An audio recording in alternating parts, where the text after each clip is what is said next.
All right. We are session 52 of Descent into Fernia.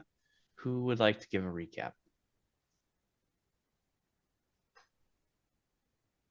Yeah, so we didn't meet a lot of times. So the last time was just a big battle. We started the session where we were hemmed in by these walls of bones, of fiend bones, and we ascertained that they were 10 feet thick, and we were having trouble breaking through them because they were so tightly packed.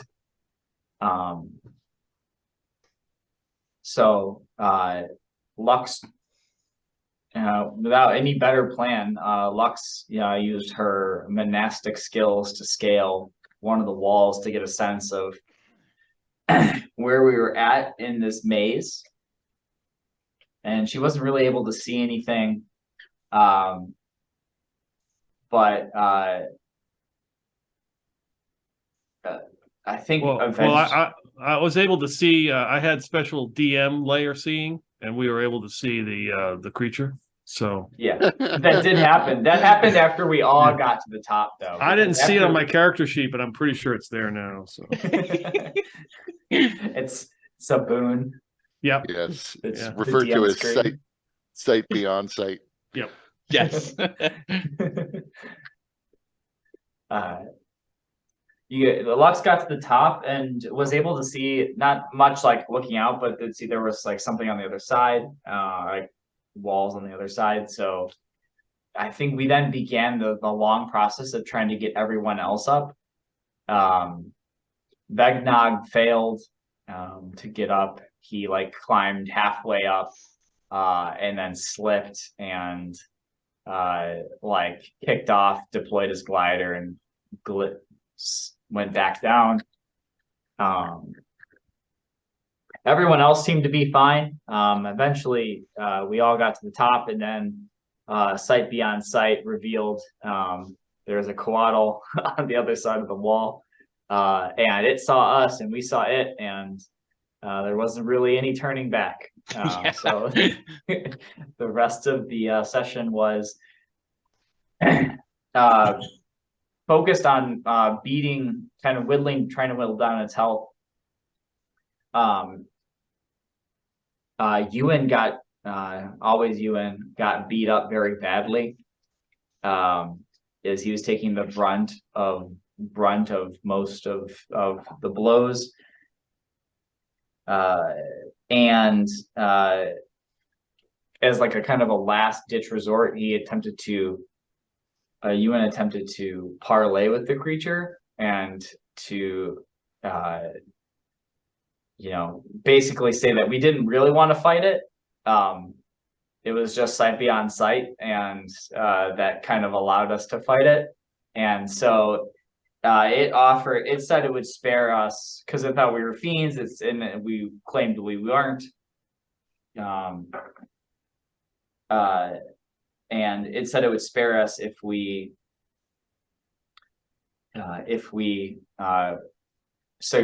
we agreed to accept its penetrating gaze, or I forgot what it was called. It's penance stare. Penance stare. Close. Yeah, that sounds better than penetrating gaze. The penance stare. So we laid down our weapons and are lined up in front of this coatl and are ready to get the penance stare takedown, whatever this is. Mm-hmm. Yeah, so to Ewan's credit, he had been trying to communicate and parlay with the coatl several times throughout the fight. As you guys were dealing the coatl some pretty heavy damage, it did take the opportunity to kind of see, okay, what are you guys about? So now, as you guys are gathered in the center of this thing's lair, it raises up on the end of its tail, its massive wings outstretched fully, its head up, and then it looks down, and its eyes are just beacons of blazing orbs. And it breathes down upon you this radiant fire of prismatic colors, which you can feel the intense heat, but it's not a normal heat. It's not a heat that you feel singeing against your skin, but it seems to be much deeper, felt inside your very essence. You can feel it begin to burn, and it swirls around you into this brilliant display of colors, leaving the body of the beast silhouetted beyond the rainbow colors of the flames as they swirl about you. And then the shadow of the beast begins to break apart and form other vague, shadowy kind of figures begin to emerge. And at that point, you begin to see, both projected upon the fire as well as within your own minds, the visions of these instances in your past that begin to come up. You, despite, feeling inside of you every instinct screaming to run, your body doesn't respond, and your mind reels trying to keep down these feelings and these memories, but they're forced up with this burning soul blaze that is just consuming you. And as it does, the images begin to come more clear, and at this point, one of you can go ahead and get started in revealing what it is that your character sees.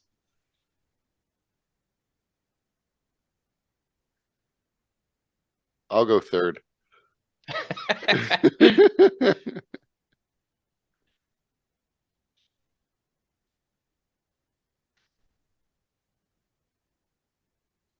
Peter, I'm just waiting on Dustin, Dustin. which That's one? all I'm doing. All right, so I've got like half of something. So Okay, no, I'll let you finish it because I can pretty much go. Okay.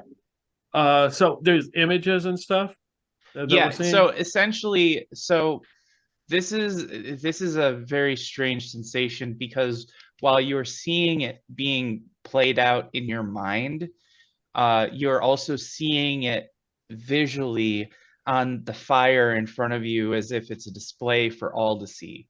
And you're all simultaneously experiencing your own memories as well as the memories of everybody near you exposed to the penance stare. Okay. So they would see an orc woman with a small child and a human man kind of like walking along. Maybe it's a nice day, and they're just kind of out with a stroll, and they're smiling faces and laughing.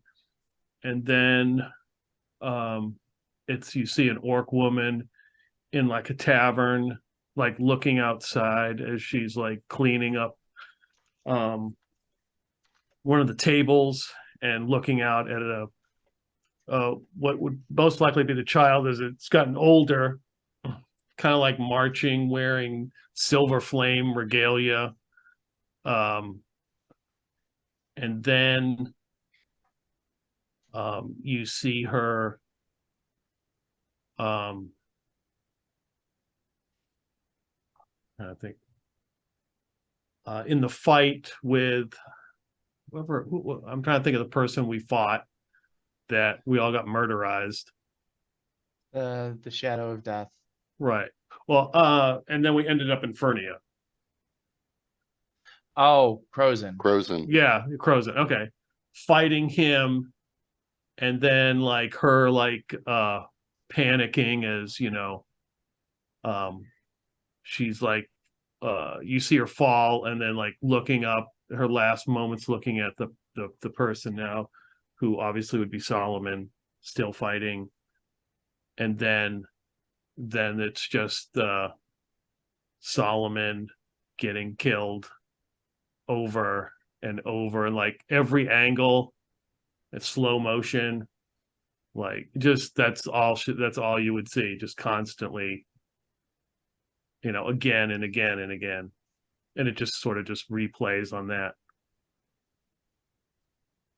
So as the scene of Solomon's death repeats over and over in front of you, what is it that Lux is experiencing as she sees this? What are the thoughts that she's having? What are the feelings that are rising within her? uh it would be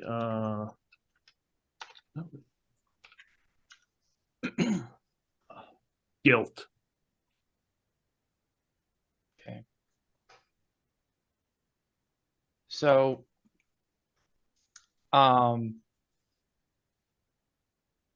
after this the repeating cycle of death, uh in between each slaying blow that repeats over and over again, Solomon looks to Lux and manages to say,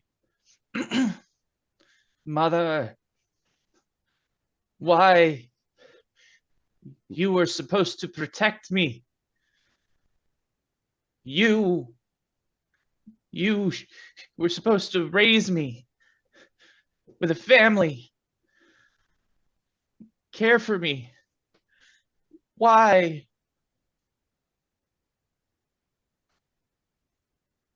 She can't seem to say anything.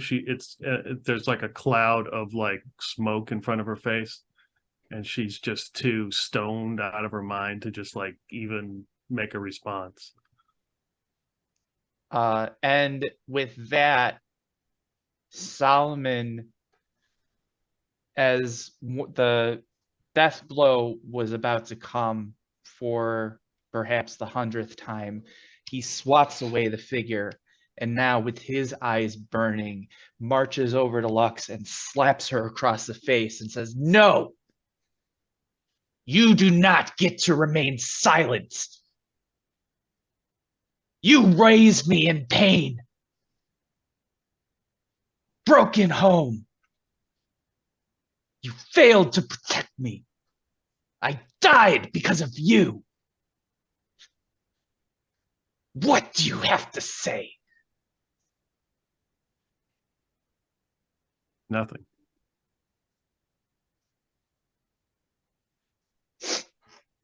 And with that, Solomon takes her by the neck, and fire radiates from his hands as it begins to scorch Lux's flesh. And Lux, this is no mere mental effect. This is very much real, and everybody can see your neck beginning to bubble and crisp. So give me a Constitution saving throw. So Lux is going to choose to fail. Okay.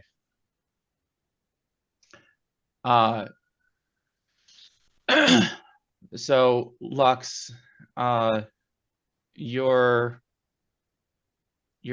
vision is beginning to dim, and you can feel, despite the rage beneath it, there's just an immense, through this connection, this physical connection between you and Solomon, you can just feel that it's not just rage, but a sorrow and a pain and a longing just a question of why. Was I not good enough?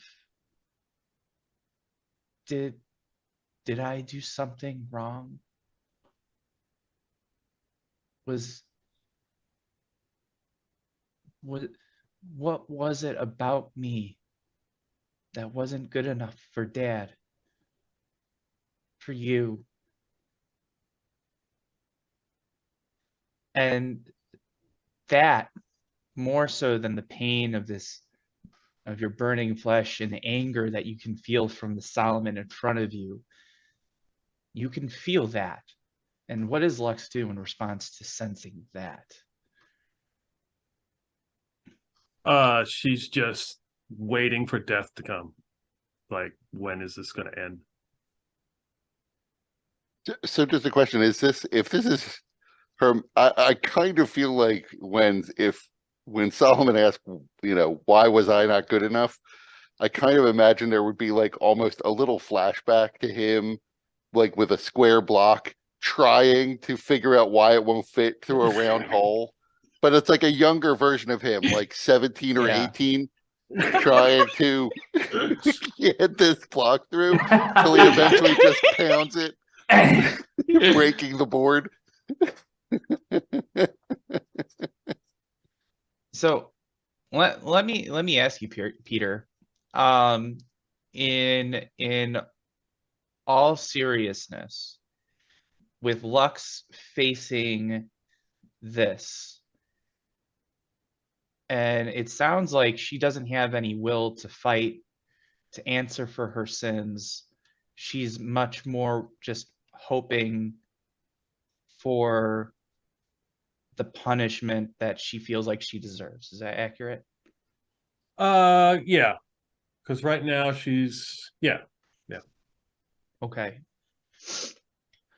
So what do you want to happen from this? Because this is an effect that very much could kill Lux. And if that is something that she wants to happen, and if you feel like that's appropriate for your character, that is a possibility. But I want to make sure that it's very clear that this is something that is agreed to and open to, or if there's another aspect to Lux that you would like to explore further through this. I mean, And I would add, ahead. though, that based on, the last sort of, whether it was a dream or a hallucination or whatever, the encounter you had with him when that creature had possessed you, you probably would realize that Solomon doesn't necessarily think that you should die for any of this. Mm-hmm. Yeah, and Lux, give me an insight check.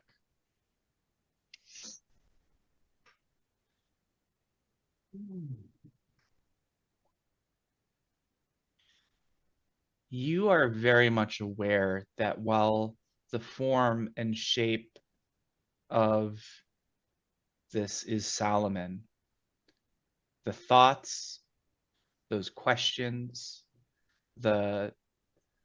all of it is really from Lux.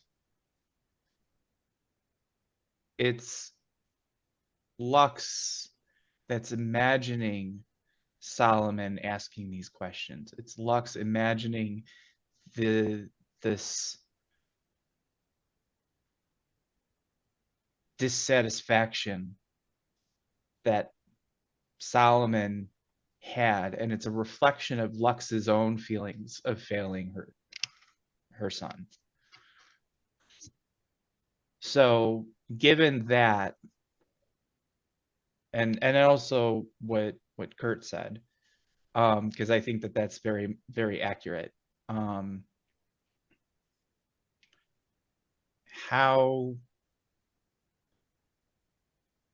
do you envision this proceeding? Well, if at any point I think Lux realizes that this creature is the one like actually judging her, it will turn to anger.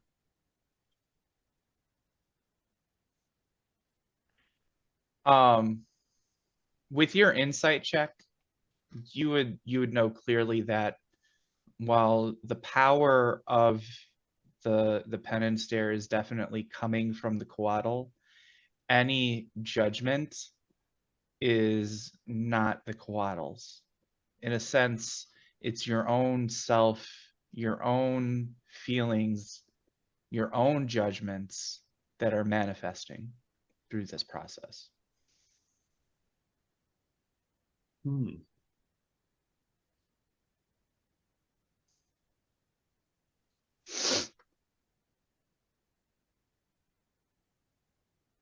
Good question. Her anger manifests against herself. Yeah, I mean, she gets angry at herself. What does that Regret anger turns look to like? regret turns to anger. She like Flurry of blows right to her own face. she would like pound the ground, like take out the turf taint stone and like start smashing the ground as hard as she can. Okay. So she has Solomon's grasp still on her neck. And she takes out the stone and just starts pounding it on the ground. Yep. And this makes the Solomon figure confused, and it lets go, and it just kind of looks at you like cautiously and like quizzically, like, what are you doing?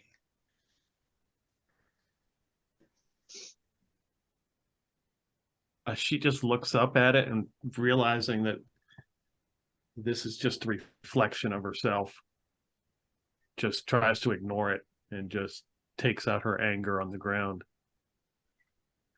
So as she realizes that it's a reflection of herself, the figure before you erupts in a prismatic blaze, and at once the embers settle, it's now yourself that you're looking at, with the burning fist looking at you, and says, well, it doesn't say anything yet. It just glares at you. And Lux just looks up and says, "You got something to say? Then say it." You were a failure. You were a terrible mother. You let your son die. You dragged him into this.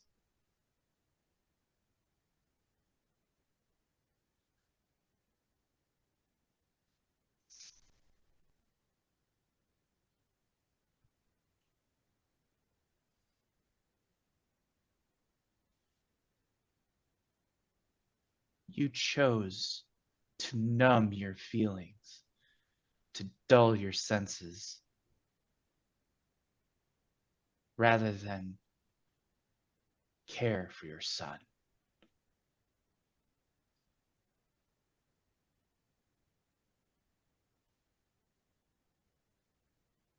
And now you just pound at the ground.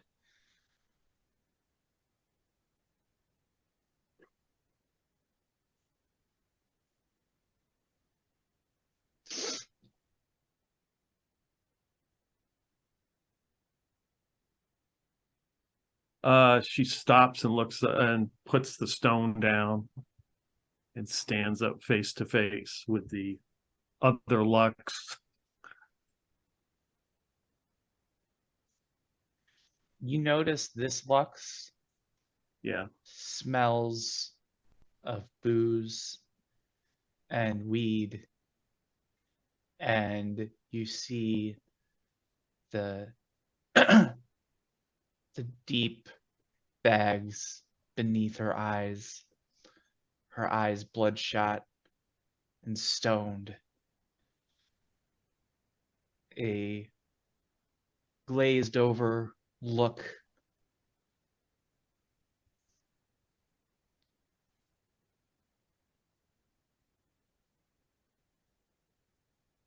And then, yeah, the other, so I just look at this Lux, and then her hand, you see her hands are like bloody from where she was just pounding the ground. And the blood is dripping from her hands, and then suddenly they start to turn black with demon ichor. And she reaches her hands up and she says, I thought I'd done away with you, and strikes her. Okay. Make an attack roll.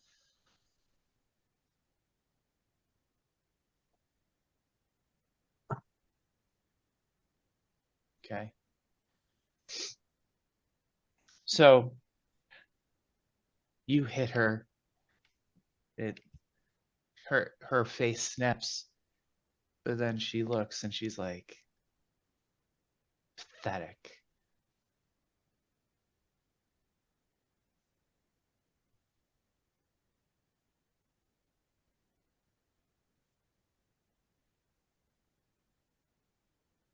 Punch her again.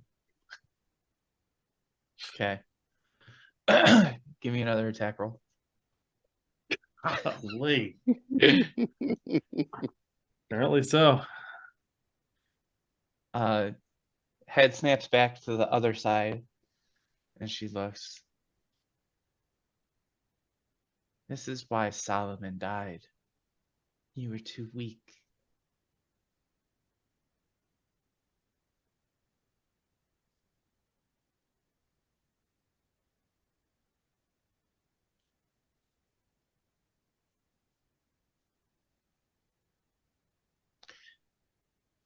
What is going on in Lux's mind as all of this is unfolding with her with this double of you, your character appearing in this way and mocking Lux with her attempts to lash out at herself? She's like, she thought she'd buried her old self, and she knows she's got like one chance. Her hope is that getting to Croson eventually, and the whole thing with the mark, and maybe that would be her redemption. She's now realized that. So she has to, get past what she was before in order to get ahead. And this is just kind of getting in the way of what she's trying to do. Okay.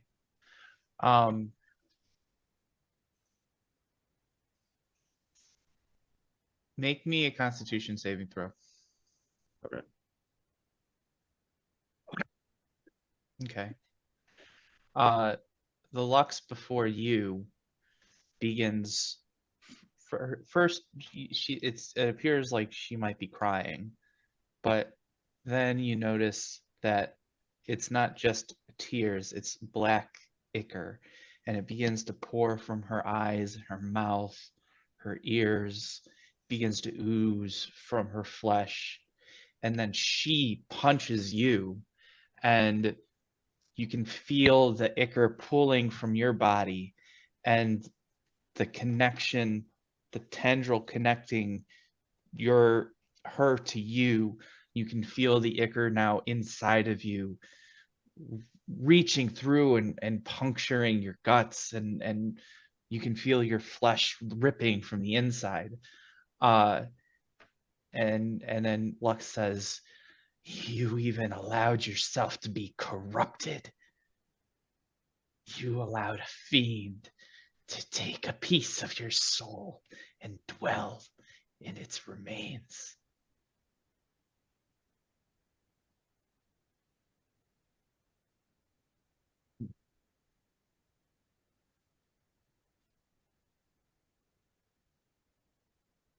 No, that wasn't on me. What? You can thank Croson for that. He's the one that sent us into hell.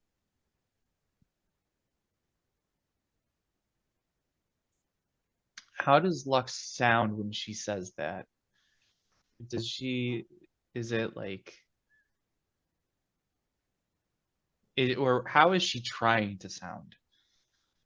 Probably trying to sound confident like she always is, but she's probably broken and a bit exasperated. Okay. Give me a charisma check, but because of Kurt's point that he made earlier, and because of your previous insight check, you can do so with advantage. Okay. So although you feel at first your voice weak and shaky, you eventually find that power to really say with confidence what it was you were about to say.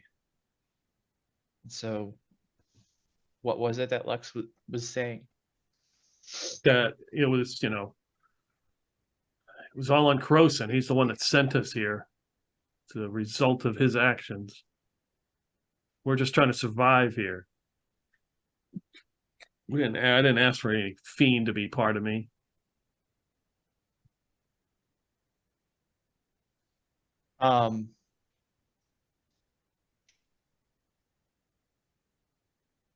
What if Lux could will something from the Ichor, what would she will it to do?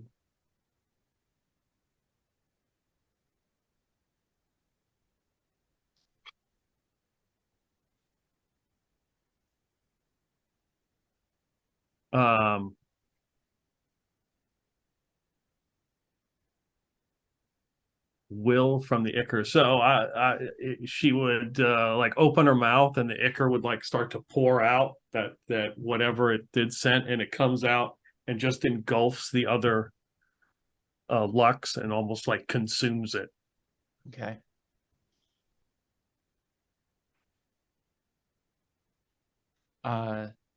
And with that, you can see that Lux going, no, no, no, and then it bursts into radiant flame, engulfing it into ash, but the embers leap onto you and begin erupting in prismatic flame, and you can feel this intense burning like you've never felt before.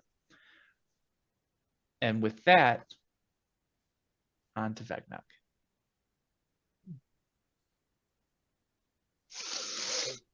Are you ready, So- Dustin? Because my character could go too. Yeah, I'm ready. So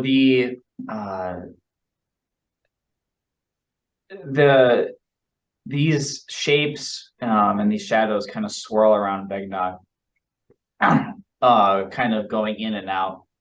And as they go in, and then they expand, and then they flash out into almost like a screen.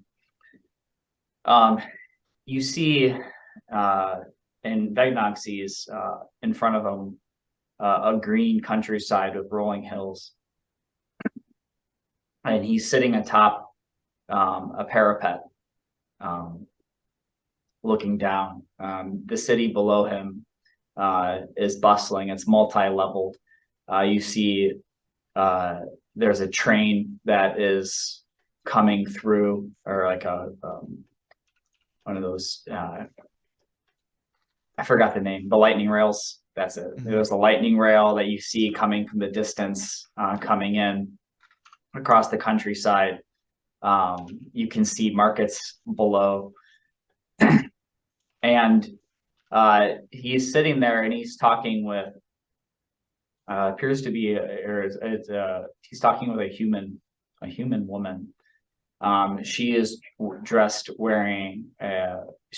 in like a white regalia.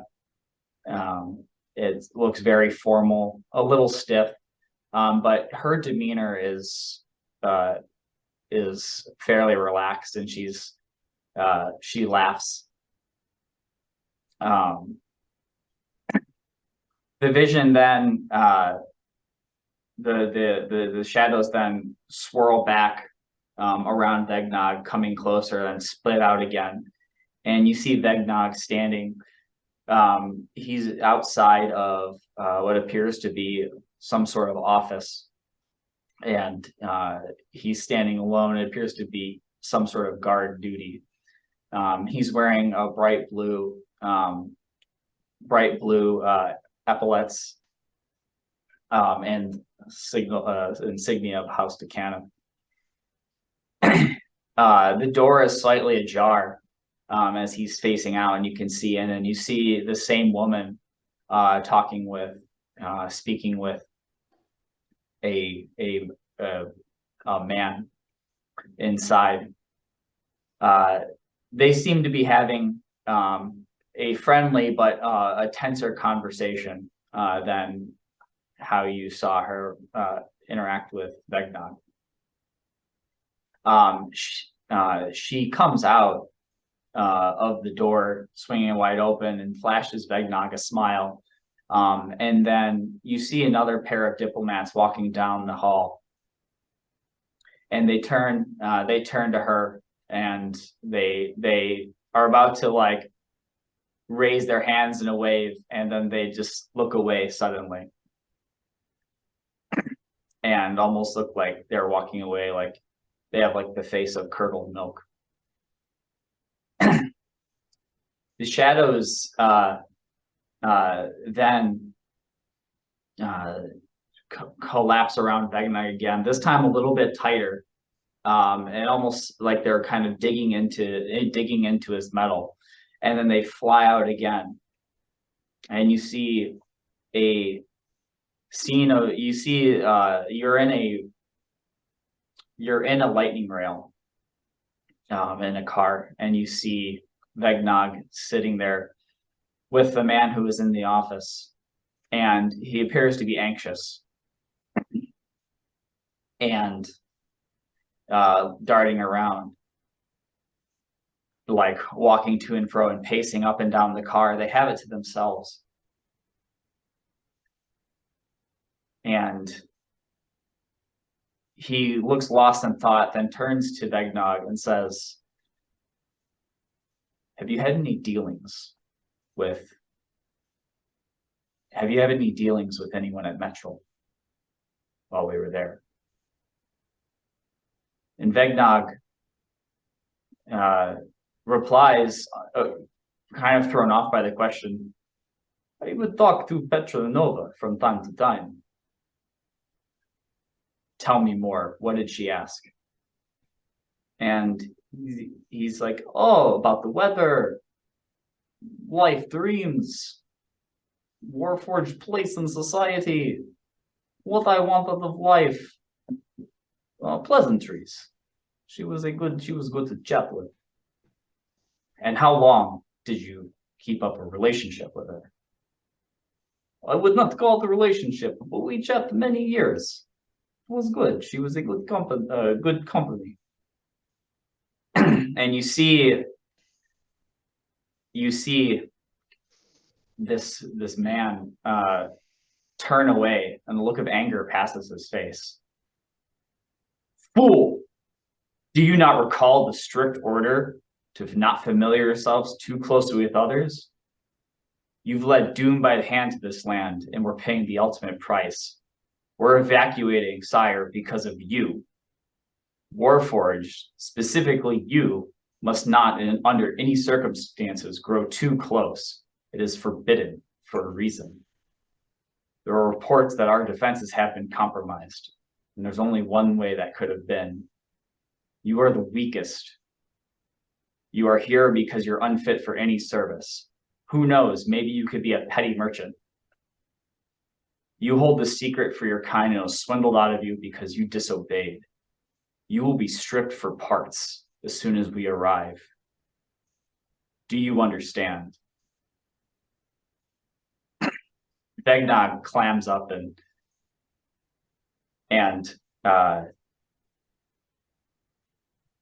sits down and just kind of looks into his hands. the image then fades and the shadows then swirl. This time, to almost see the feeling like taking a piece of Vegnog's armor with them, and they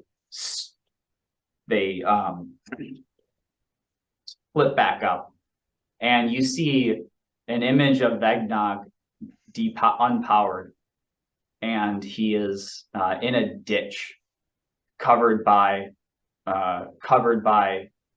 brush and lots of dead earth and materials.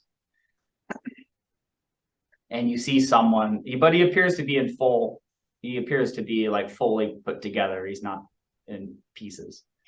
And you see a caravan passing through, and they are examining his body. And then the scene fades. So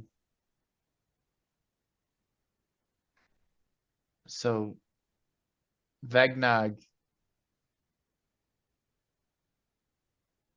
is, so what is it that Vegnog is feeling while he's seeing this unfold before him? Intense shame.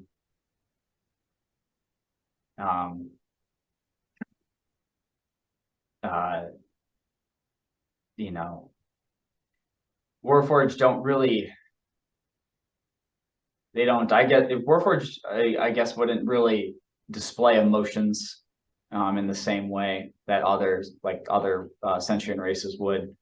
However, Vegnog does appear to be trembling somewhat, which is very unusual for Warforged, because they don't tremble. But he's feeling intense guilt. And what is it specifically that he's guilty of or feels the guilt of?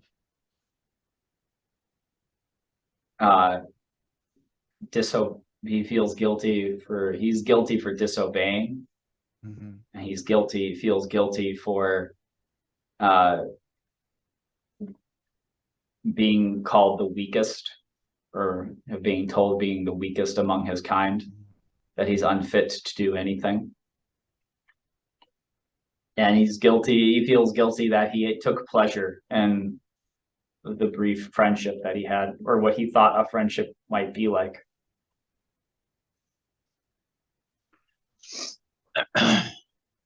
So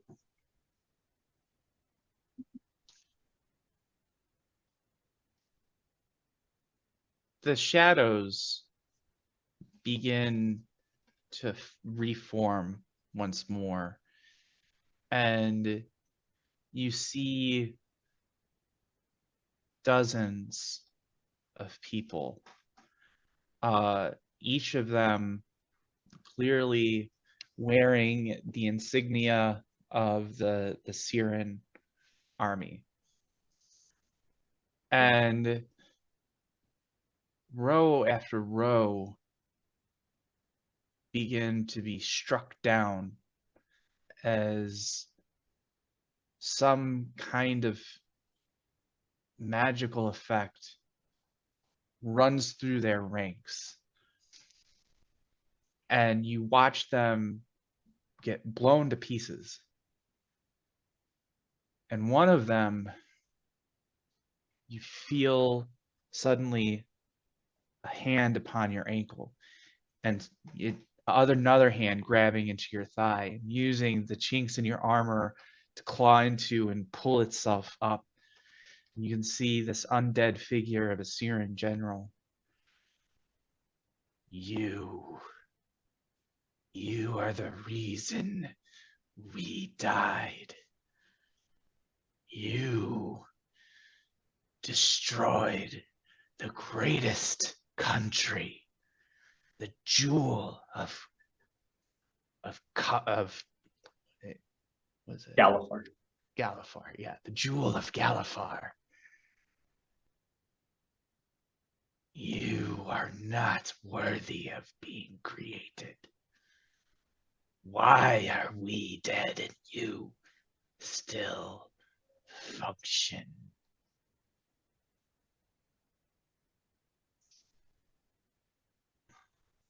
Don't know. I have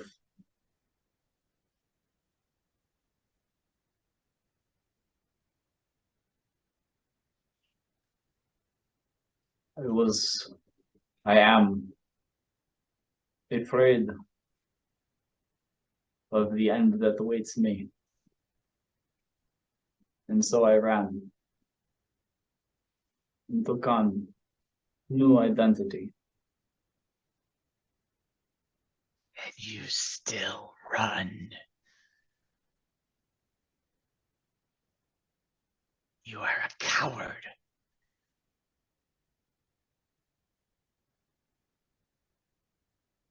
I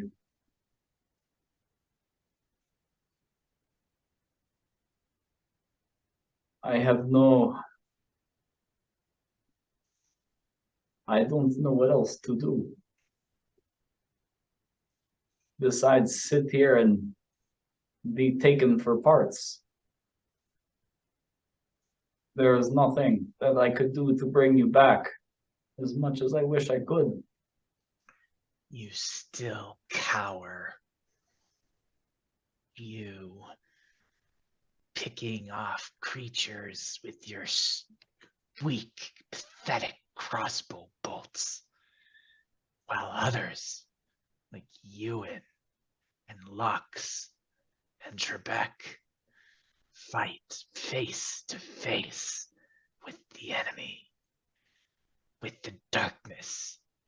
You cower from a distance, safe, pathetic.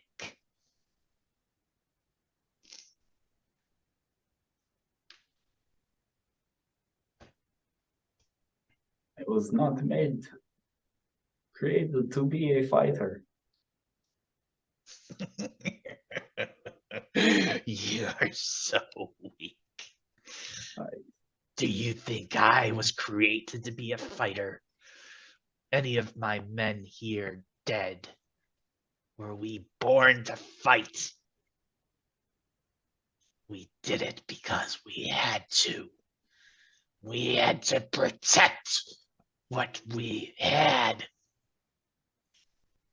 Our way of life needed to be defended. You continue to run.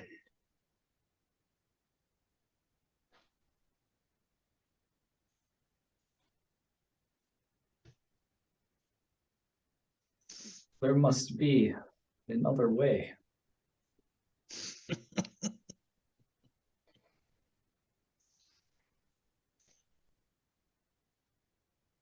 If I stand and fight, I will be cut down instantly.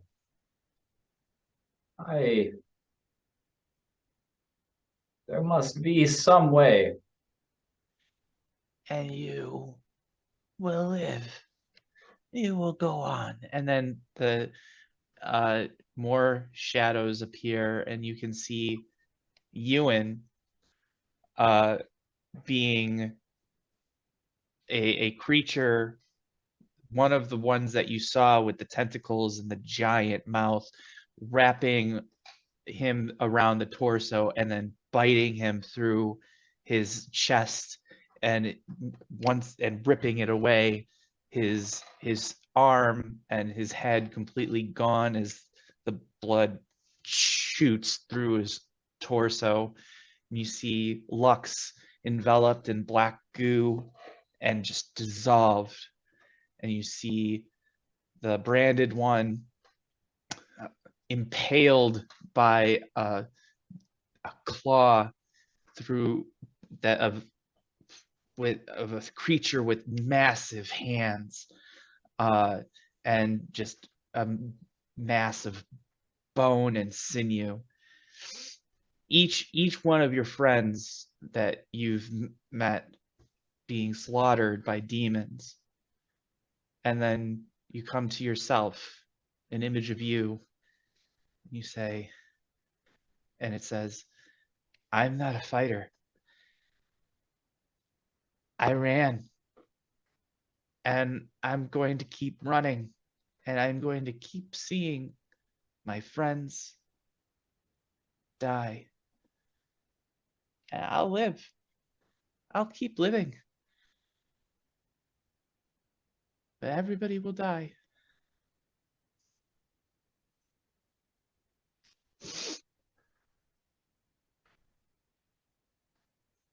This is not a life worth living. All the jewels, none of it has made it worth living, except the brief friendships that I've been able to cultivate. But we can't be cut down. We have to protect ourselves. We have to look out for number one. We have to just accumulate wealth and power and hoard it by ourselves in a tower. That's the goal, right? The dream.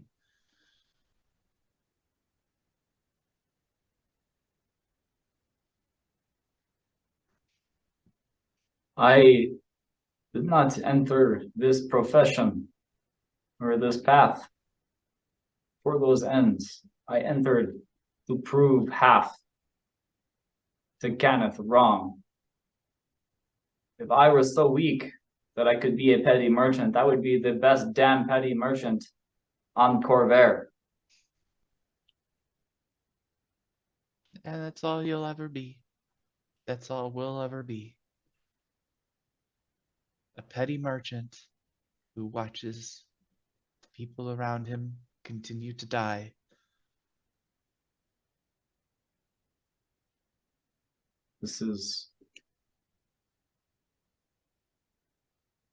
I have had enough of this life, this lifestyle.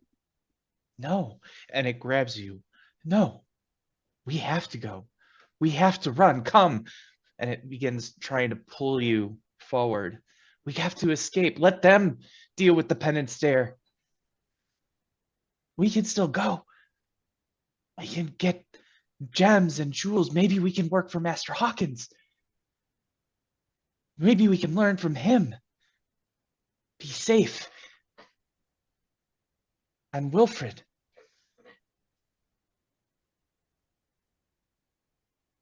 You see Vegna kind of like leaning into the pole a little bit and then pull back. What are you Something. doing? But it is time to face. It is time to face the truth.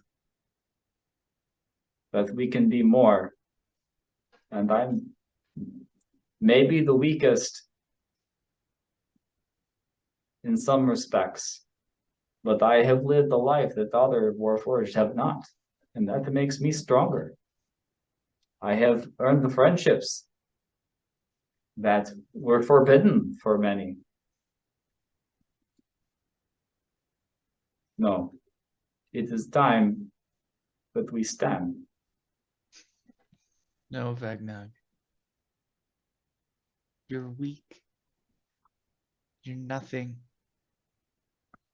You'll live with no name, no cause, no one to care for. You'll be alone. So let's go.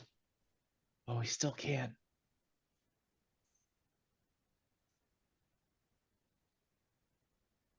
I am not Vegnak.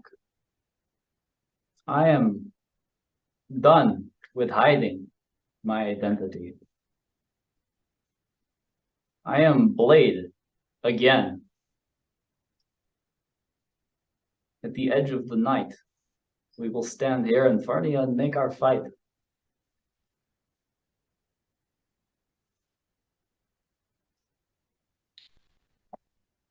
No. No. We're not Blade. No. You are not the Blade. You are Vegnog. I am Blade. And with that, he erupts in prismatic flame that spreads then to you, and you feel it begin to burn through you, and the it's intense pain as you're enveloped in this rainbow blaze. And then also there's a message coming your way.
Okay.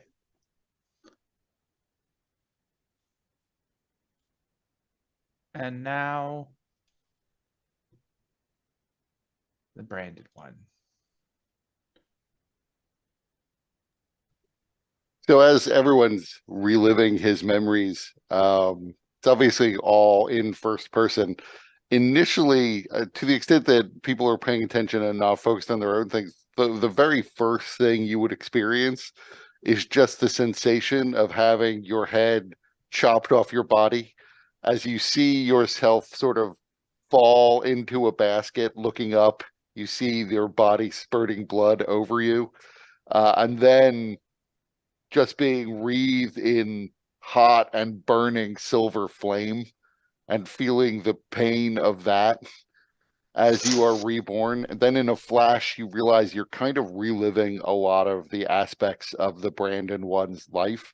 But you're now, in a body before his resurrection, unburned. His skin and his hair are not silver. His skin is normal. His hair is a light brown. And you can almost hear his voice as he sort of narrates you through his life so that you have more context for it. You realize like he was raised in relative wealth, not incredibly rich, but certainly better than the average person. His family seems as if it's probably had seen better days, but his family home is nonetheless very large and impressive. And his name at this point is Roland Crawl. And as I said, you kind of hear him narrate it, and he says, as a young man, I fell in love with a girl from a local farming community. My family was staunchly against it. They couldn't stomach the thought of me marrying a milkmaid of no consequence, as they called her. Spineless, I gave in. And this is where you realize that pretty much throughout, like all of the memories of his life are infected with a sense of disgust and self-loathing and almost just pure embarrassment. Though there is a coldness to it, and some of the images, particularly of him as a child, were of him just out in the fields and in the woods, torturing and killing small animals. I had to break it off with her, of course. I had to please my parents. But as much as I told myself otherwise at the time, I think I still loved her. Nonetheless, I was not kind when I broke the news to her. All of my shame and my rage at my own weakness, I wrongfully poured out onto her. Every vicious slander against her that my family had ever uttered, I used to mock her. I left her devastated and in tears. And as a result, she quickly fell into a new relationship with a longtime childhood friend of hers, one who had always been there in her life, skulking. I knew, everyone knew, that he had obvious feelings for her, but he was too timid to give them voice until this. Within 3 months, and with her now pregnant by him, they planned to marry. I remember it was the rainy season, and one of our typical great storms was pouring a torrent of water, drowning us. When word of their engagement first reached me, none of the other details came to me at that time, or if they did, the ringing in my ears drowned them out. I was incensed, knowing that this skulking reprobate had lurked silently in her shadow all this time, just waiting for vulnerability so that he could swoop in sympathetically and trick her into some mockery of a relationship. It was clear to me that I had to save her from this. It took a few days to prepare, but it was surprisingly simple.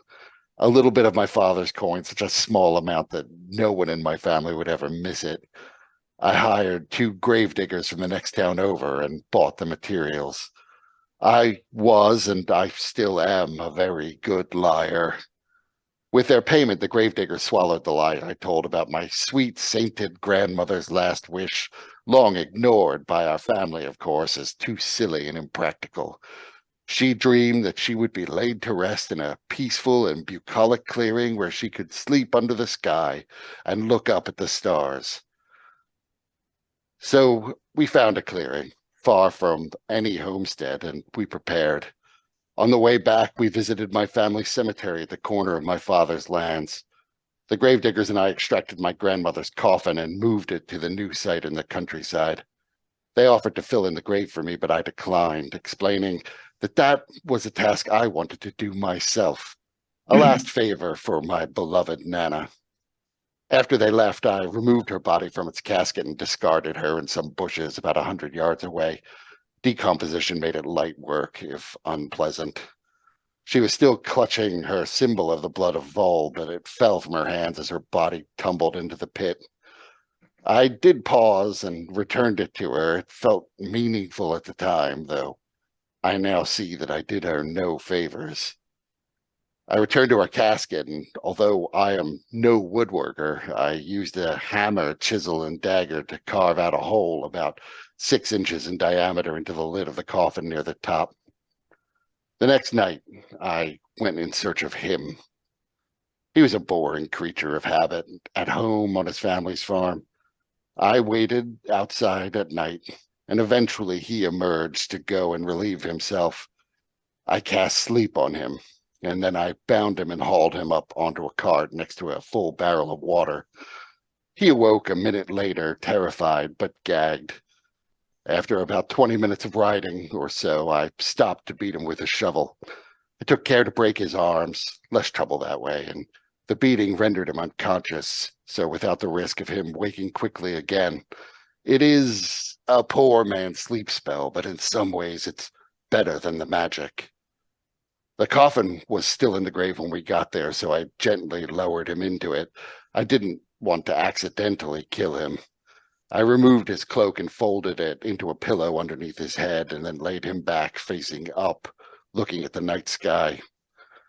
I closed the coffin's lid, and by the glow of a light spell, I could see his unconscious face through the hole in the casket's lid. I had stashed nearby a length of stovepipe, which fitted nicely into the hole. There was little left to do but bury him. He woke about halfway through that process. I had removed his gag, and we had a chat about his situation through the pipe. No one was around for 2 miles in any direction, and I told him so. Still, he screamed, he begged, he pleaded. He swore an oath, promising to break his engagement. I knew he was lying, but I respect his will to live. It was the rainy season, you know, and I could hear the thunder of one of our typical storms approaching. I fitted a large funnel over the top of the stovepipe once I was done burying him. I had brought a full barrel of water with us in the cart, but happily the storm did the work, though it took its sweet time. Through the rage of the storm, his scream slowly died. There was silence from the grave, and when the storm passed, just to be sure, I took some water from the barrel and filled the stovepipe. I rode home, careful to avoid being seen. A week passed before I went to see her. She did not look well in light of the scandal over her fiance's disappearance. At first, she was angry that I had come, and she demanded that I leave. Only then did I learn that she was pregnant. This was all written, by the way, before any of this other stuff. Mhm. All of the careful planning I had done to kill her fiance was all for nothing. The next thing I knew, the dagger was in my hand. Blood and entrails were spilling from the wound in her stomach. I was covered in blood, and her mother was screaming in terror. I think I dropped the dagger, and I turned and left. I got into my cart, and I rode for home. Along the way, I mused how bright and pretty is the color of blood. I felt its stickiness and could even taste it in my mouth. At that moment, I must admit, something stirred in me. I felt a strange sense of power in her blood. I wondered if it was true of all blood or if it was special of just hers, perhaps due to her being the blood of two different people. I knew I'd have to leave my old life, and in a moment, I felt called. My Nana was a seeker of the blood of Vol, of the divinity within. And perhaps because she was so recently on my mind for the first time, I wondered if there might not be something to it. It was something to investigate. Karnath is not kind to murderers, and I had no desire to be a Walking Dead soldier in their service. So it was clear that I would have to flee. And to my deep shame, that is what led me to become a seeker, and how I was so easily recruited into the Emerald Claw. By the grace of the Holy Flame, I see now that they are a dangerous and heretical cult, but I am ashamed that I ever felt, and I deeply felt, the spiritual power of their faith.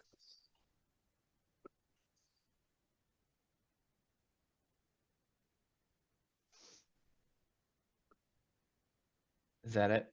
Yes. Okay.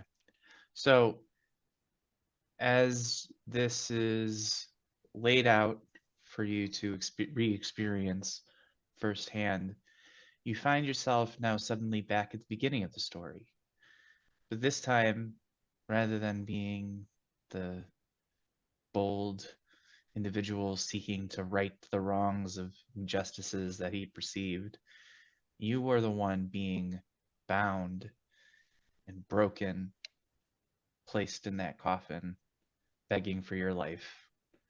You experienced everything that your victim did.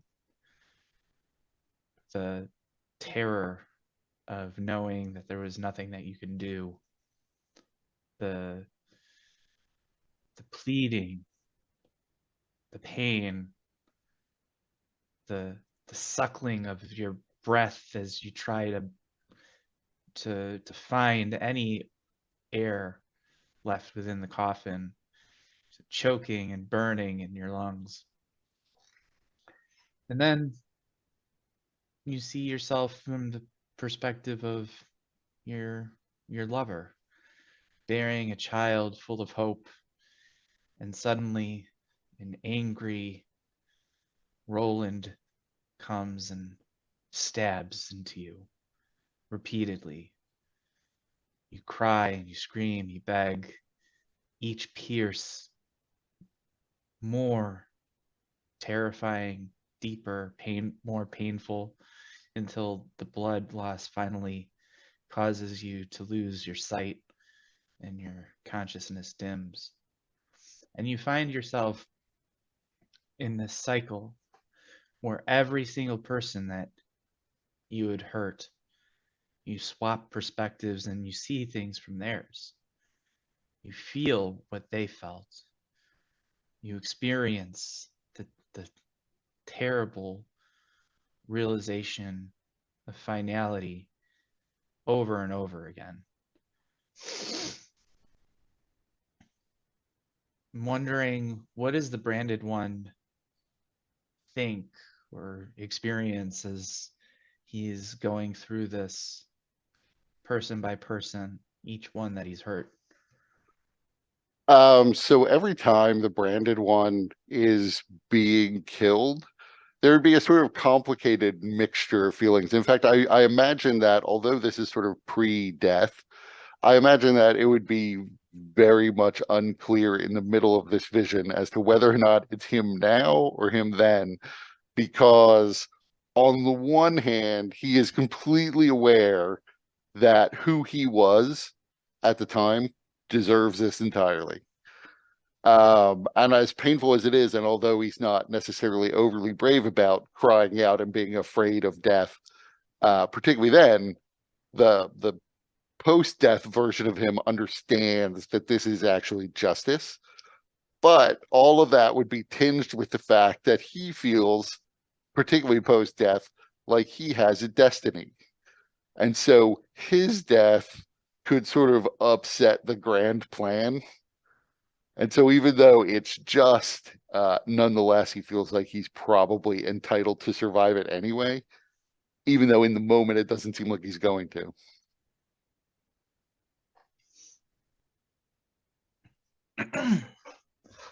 Um, Basically, he is very arrogant about his position in the universe because he Yeah. was brought back from death to do something.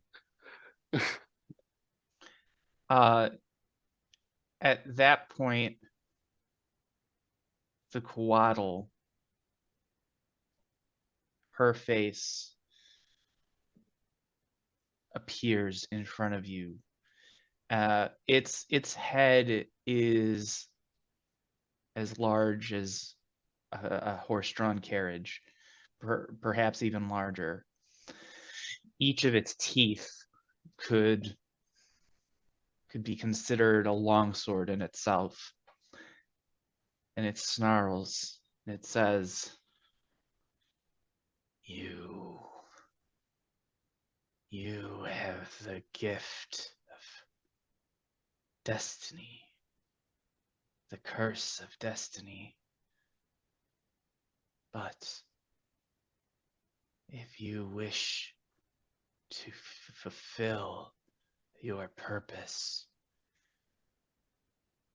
you must learn failure is possible. Just because you are chosen does not mean you will fulfill your purpose.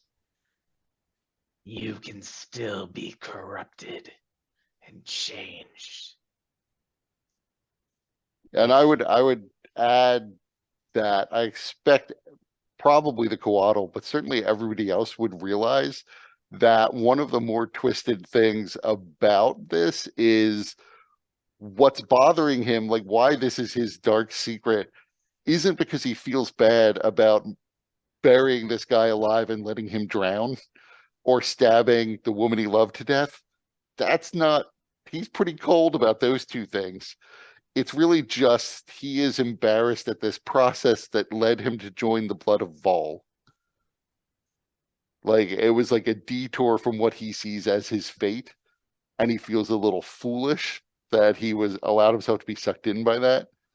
But there's very little emotional resonance with the fact that he murdered these two people. So, yeah, the Coatl will continue saying, You are strange. You, on the one hand, have the spark of the flame. On the other, your soul is darker than any I have ever seen. An immortal soul, anyways.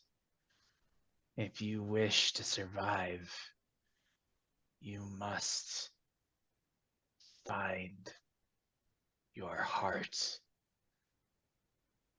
You must be led by compassion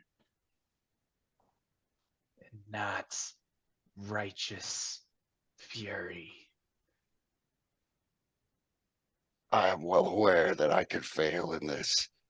I am, however, not certain that I can find compassion.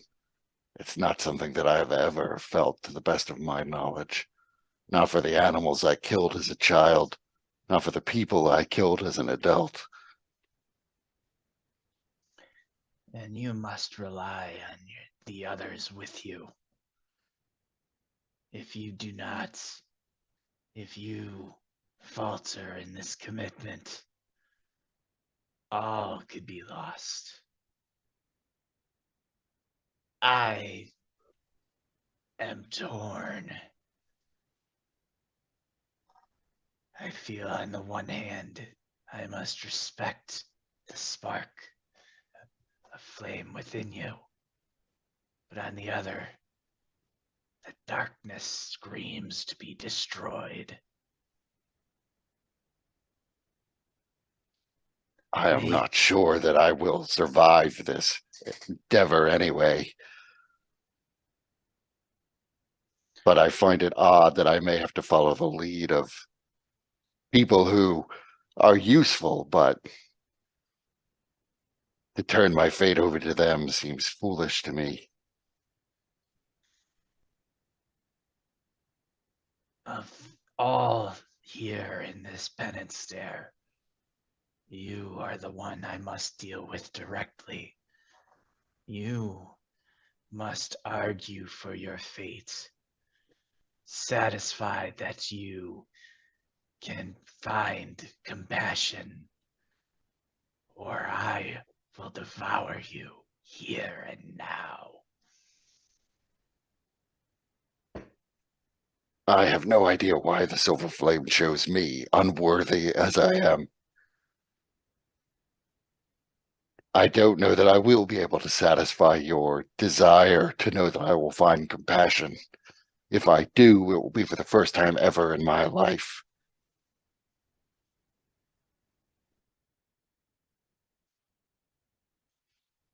Convince me.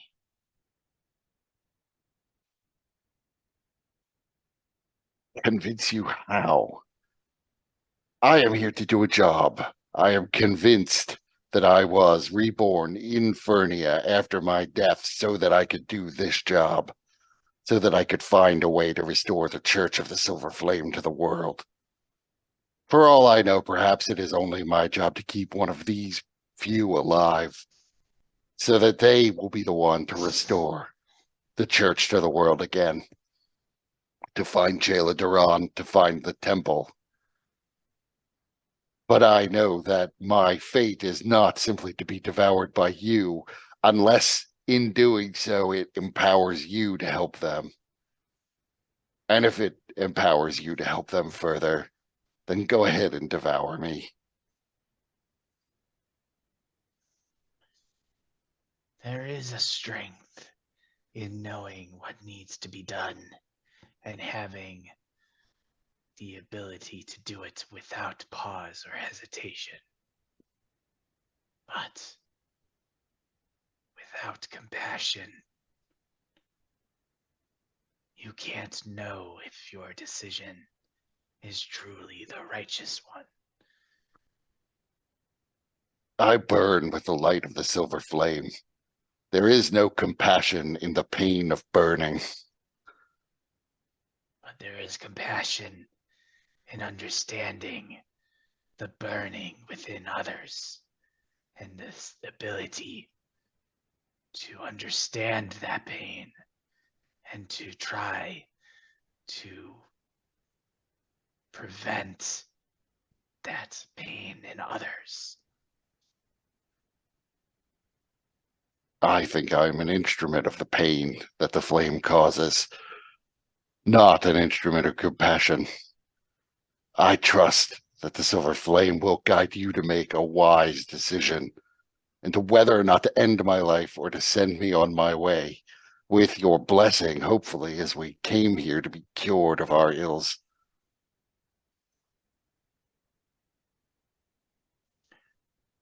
Make me a persuasion check.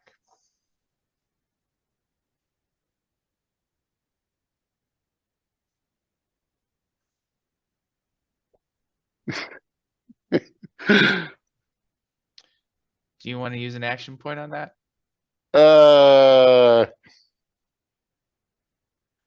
Yeah, I guess so. I don't want to roll up a new character.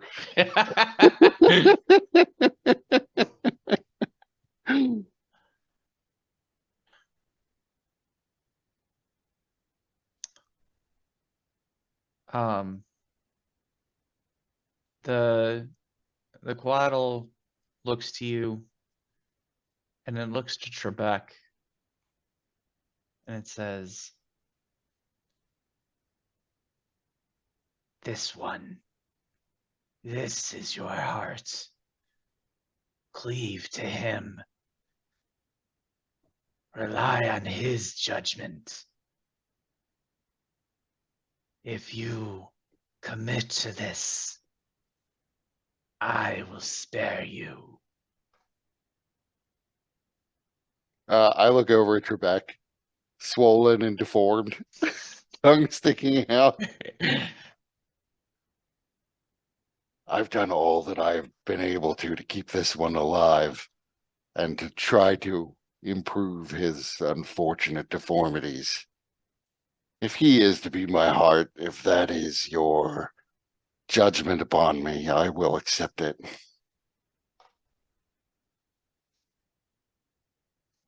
And then with that, the Quaddle bursts into radiant flame and it spreads into you, and you feel this, the entirety of your essence begin to burn. Very similar to the burning that you've already experienced, but taken up to a few degrees.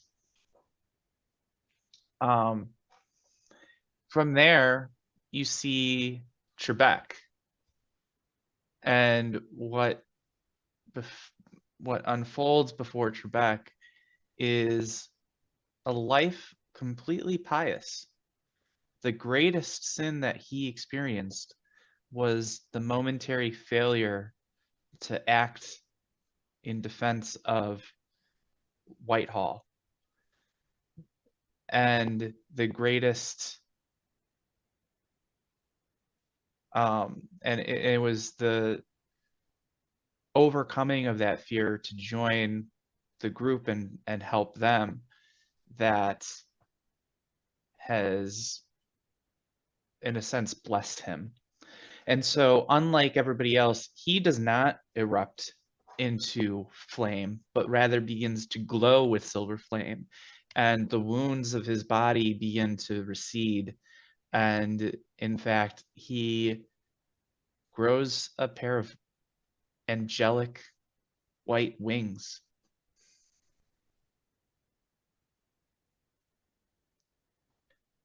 And as all of this begins to unfold, you all begin to get a glimpse within the mind of the Coatl. And you first begin to understand the nature of this penance stare, that it is the reason that the Coatl wanted to put you through it is because for hundreds of years, perhaps thousands of years, all it is known is the fiends that make up the bones of its lair. And the penance stare has been a way to cleanse the demon of its flesh and of its dark essence. No fiend can survive exposure to the penance stare.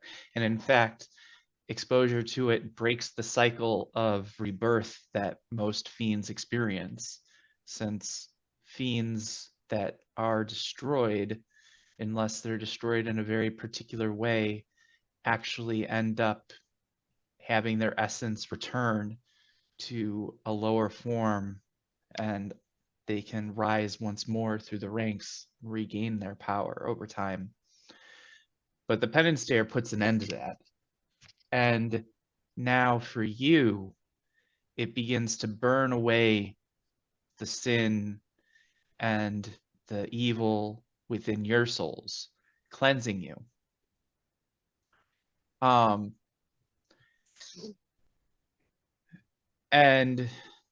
But you don't know how it will work to cleanse you. But then you get a glimpse further into its mind, and you actually begin to see the Coatl's history. You learn its name is Ipspopalatal, and it dwells in this lair made of bones of thousands of fiends, and it's been here in Fernia for quite some time. But it only wants to be left alone. And as you glaze more further into its mind, you find that its Ipspopalatal had a twin, Huitzilopochtli, and they were among the only survivors of their kind. Long ago, during the Age of Demons, the Coatls worked with the dragons to select mortal champions and create what the creatures of Corvair refer to as the Silver Flame. And the Silver Flame acts as a conduit to the heart of Sybaris, allowing the world to access the source of ultimate divine good. However, in order to create the conduit of the Silver Flame, the Coatls had to sacrifice their lives and their souls. In this act of altruism and love, the demon overlords were finally able to be imprisoned, and their influence over the world severely diminished. For the first time since their creation, mortals were able to walk the earth and live in prosperity. At the time that all of this was happening, Ipspopalatal and her twin were still young. They did not understand why they were being asked to sacrifice their lives, and they were afraid. Rather than follow their kin and obey, they fled. In time, as they grew wiser, they realized that without their sacrifice, the Silver Flame was likely incomplete. It could have left cracks that may someday allow the overlords to return. Ipspopalatal and Huitzilopochtli finally understood the gravity of their sin and felt immense shame for their cowardice. Over time, Huitzilopochtli grew restless. He was no longer satisfied with his existence, and he wished to find a way to redeem himself. He discovered signs within the draconic prophecy that indicated an overlord was about to break free of his prison. He pleaded with Ipspopalatal to join him in the covenant fight. He even found a mortal champion, a creature touched by the heart of Sybaris who may be able to stand against the overlord's evil. But Ipspopalatal was afraid. She wanted to join her twin, but her cowardice was once again too great. Huitzilopochtli left with a heart heavy with disappointment, but determined to make a difference in the world. Huitzilopochtli was the Coatl who led Tir Maran in the fight against Belshalor, using their lives and their souls to bind the fiend. In the wake of Ipspopalatal's loss, she fled the world entirely and sought refuge in Fernia. She chose Fernia because of her shame, believing that she deserved to spend eternity in this inhospitable land. Her shame was channeled into acts of anger and recklessness, savagely fighting every monster she encountered, hoping to one day hoping to find one that might make her physical suffering match her internal anguish. But eventually her rage diminished, and now all she is left with is emptiness. She is alone in the world, lost and burdened with a sense of failure to her people and the world. But still, her shame and her fear keep her from acting.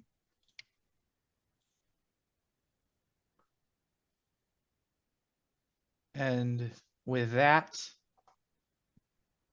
the radiant fire begins to fade.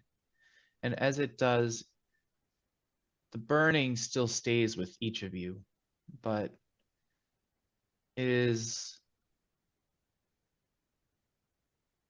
soon gives way to a comforting warmth. And each of you begins to change in subtle ways. Lux, for you, the mark of Crozen fades from your forehead. And the ooze that was once within you is replaced with a radiant energy that you can call upon in its place. For Blade the Destroyer, you find that your arm feels heavier. And as you begin to examine your arm, your fingers move in such a way that there's a click and your arm begins to transform into a blade, an arm blade. And it glows with vibrant energy. And it kind of, not vibrant energy, but it kind of vibrates with power. And the shield is no longer possesses that face, but is instead just a solid gold shield. And for the branded one, your wounds ease, and the mark upon your soul is no longer burdened with the effects that you took on in the ritual. And you feel a greater connection to Trebek than you did before. One that's much deeper and strange. You can't quite grasp it fully yet, what it is, but there is a difference. And with Ewan, we'll have to wait to see what happens with Ewan.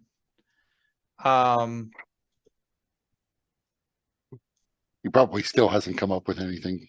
Probably not.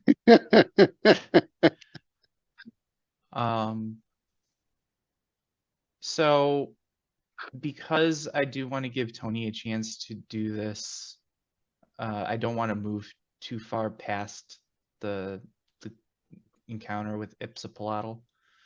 Right. I would say that Solomon and Walla Walla the Koala would greatly approve of Ipsipalatal the Koala. But not so much Wheats, whatever, Chul. No, didn't rhyme well enough. Yeah. So I'm trying to remember or see if I wrote it down anywhere. I did not write it down.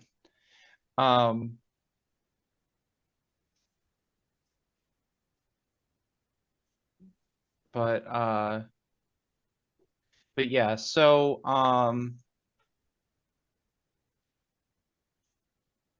so now how do your characters feel after having been caught in the penance stare?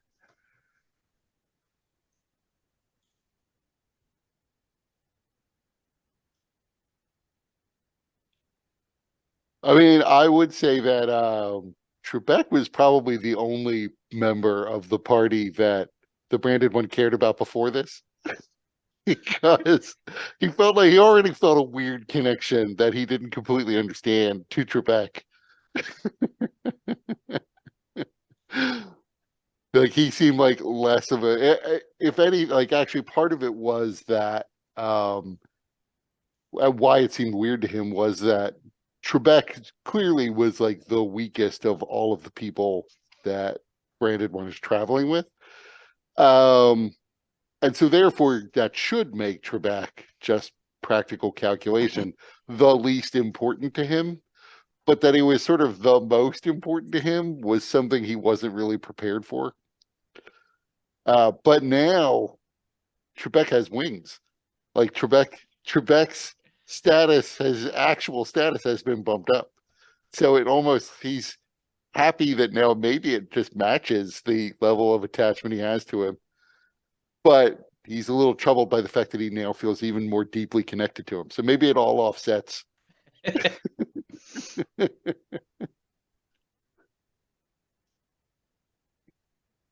Part of me does wish that Solomon had survived to this point, though, just because it would be interesting to see what Solomon would have gone through. Yeah. I feel like the Coatl's probably sad that she missed out on Solomon.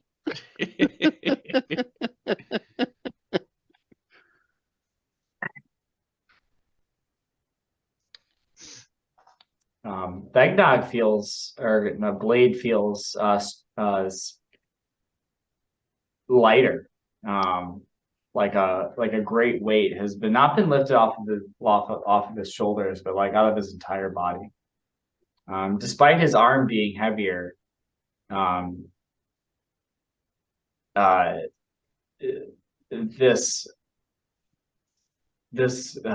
these layers of guilt have been building up over time, and as they're shedding away, he feels a bit. He feels like he has, for the first time in a long time, a pep in his step, and he's like just retracting and retracting and retract, like Extending and retracting. yeah, that action. He's just doing that a bunch and just getting a feel for it.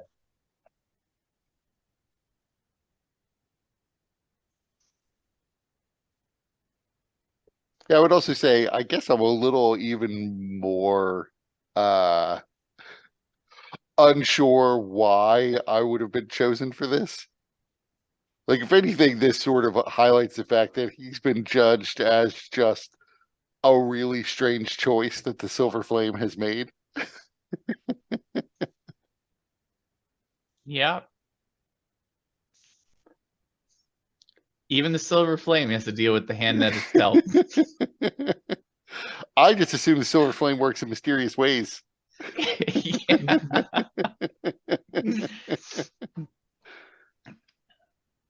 What about Lux? How's Lux experiencing all of this? I mean, I guess happy that the Mark of Crowson is gone and that the remaining demon Icar is gone, but knows that, the issue with Solomon still remains. So that really hasn't changed. And I'm assuming this all happened concurrently with everybody, because if it didn't, and I was able to watch the Branded One, she probably would have one eye open on him the whole time. Yeah, so it did all happen concurrently, but it's all also very clear in all of your minds. So it's something that at the time was overwhelming to experience, but as you kind of reflect on it afterwards, all of that, what came out, is open to everybody. So you do know what the Branded One went through, as well as Blade the Destroyer, and soon to be Ewan, and then also Trebek. I assume Trebek is healed. Yeah. Because, the Coatl could have been like, you're beautiful on the inside. And so therefore, I don't need to fix any of this. So the penance stare, it burned away all of the corruption in your souls.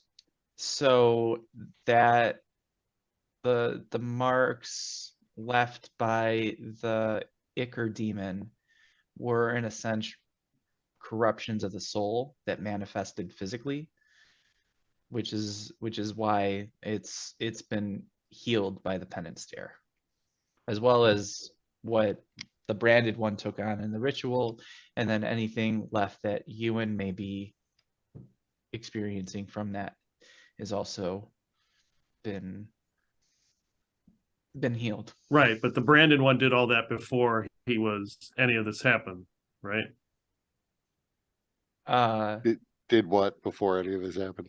Like was serial killer in training, killing animals Oh, yeah. and then murder. Yeah. So that happened all before the whole corruption or ritual, whatever. Yeah. Right. Yeah. So That he's also- still. It also happened before the Silver Flame resurrected him from the dead after he got his head chopped off for all the stuff he did. Well, So, even the Silver Crime gets it wrong sometimes. once again, the Silver Flame has to deal with the hand it's dealt sometimes. But yeah, in order to give Tony a chance to participate in the moment with this, I think this is where we'll end for the night. But I am curious to hear what people thought about the session, because I know it was a little different, but I was hopeful that it would be interesting role-playing opportunity. So I'm kind of wondering what you guys thought about it. I'm glad I didn't get eaten and had to roll up a new character. That somehow gets introduced down here. Actually, there is one other thing I'd like to do. Because the branded one definitely would, once all this is passed, ask the Coatl, I need to find some sort of relatively powerful fiend so that a protection ward can be put up for the city of Flamekeep. Would you happen to know of any that we could find that we might have a chance of subduing? Because so far, all of the ones that seem as if they've been good candidates have been far too dangerous for us to haul back there.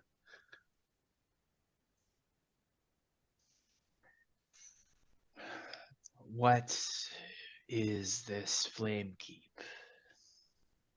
It's a city that was once a stronghold of the Church of the Silver Flame. It has been dragged into Fernia, I believe as part of a ritual to help free Belshalor.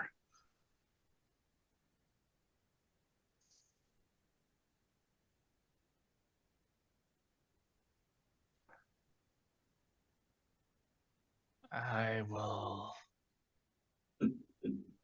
need to know more. First, the penance stare is powerful, but I am surprised you've all survived. Interesting. Remains to be seen. Tony could still fuck this up. I was not expecting it. I thought you were fiends. But once I saw the marks of your souls, I realized that you are mortal. You are the first mortals I've seen since I was on the face of Eberron. Flamekeep is a city from Eberron. It is still filled with mortals, almost none of whom have anything to do with Fernia. As I said, I believe it was brought here as part of a dark ritual. There is a counter ritual that they can use to hedge out the fiends and protect the lives that still exist within. But to do so, they need to drain the power from a reasonably powerful fiend. Several teams were sent out to try to find suitable candidates, subdue them, and bring them back. But to date, everything we found has either been not powerful enough to be worth it or overwhelmingly stronger than we have been.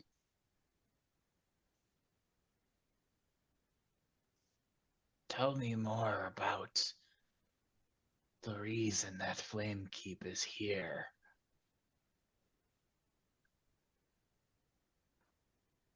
So I would proceed to sort of go through what we know, and other Mhm. people can add in details that I may not remember.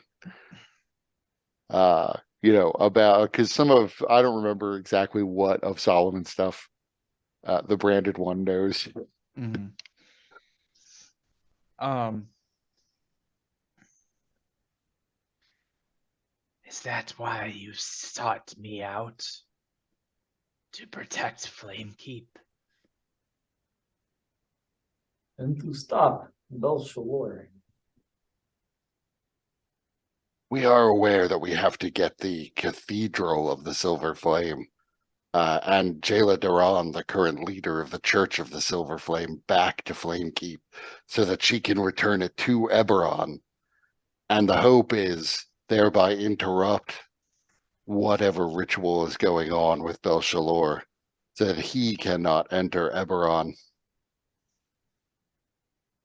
But my brother, I thought my brother took care of Belshazzar. My brother sacrificed his life to imprison that fiend. It seems the fiend has found some way of perhaps undoing that. This is the quest we're truly on, is ultimately to stop Belshazzar. Ideally, we would save Flamekeep in the process. Ideally, we would save Jayla Duran and the Church of the Silver Flame in the process. But at the end of the day, if I had to choose, I would stop Belshazzar, even if it meant sacrificing them all.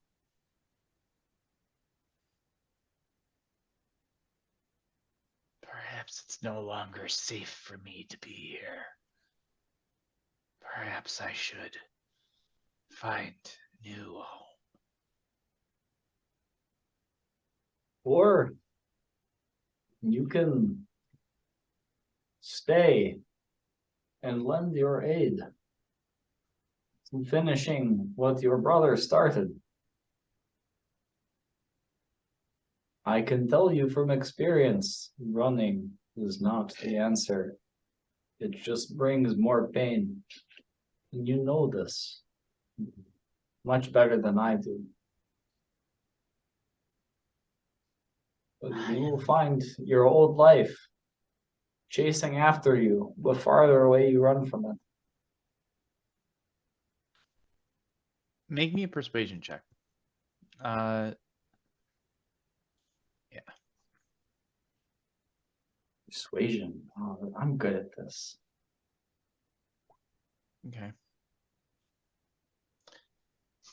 So Itzapalatl considers what you said. But I am a coward. I am not like my brother. You look me in the eye and you told me not too long ago that I was the coward and that I had to get out of it. Or at least my vision told me that. You should take stock of our shared trauma. And perhaps you are a coward, but you can be born anew.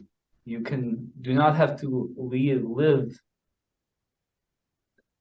You do not have to live this way. You can leave your old self behind and be born again. Or perhaps there is a different service you could offer.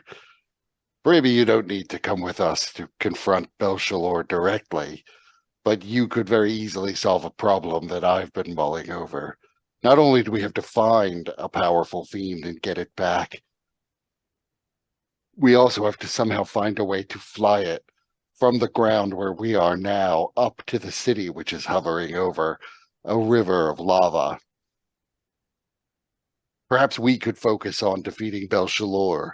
You could leave this self-imposed exile of yours, find a fiend, which seems as if the fiends we would need would be within your power to subdue, and then you could easily fly it up to the city. There you could help to defend the city until we are able to free Jailer Duran and hopefully return it to Eberron and stop this ritual.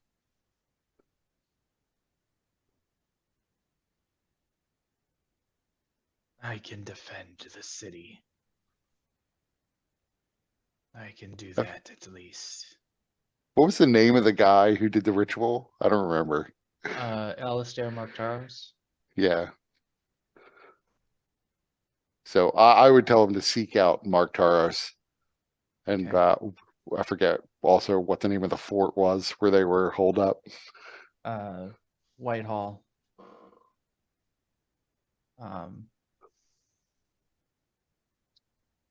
What is it? What else is it that you need from me?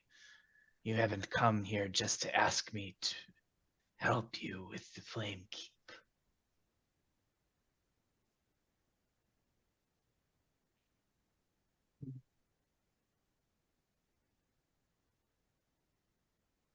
I was just following these guys.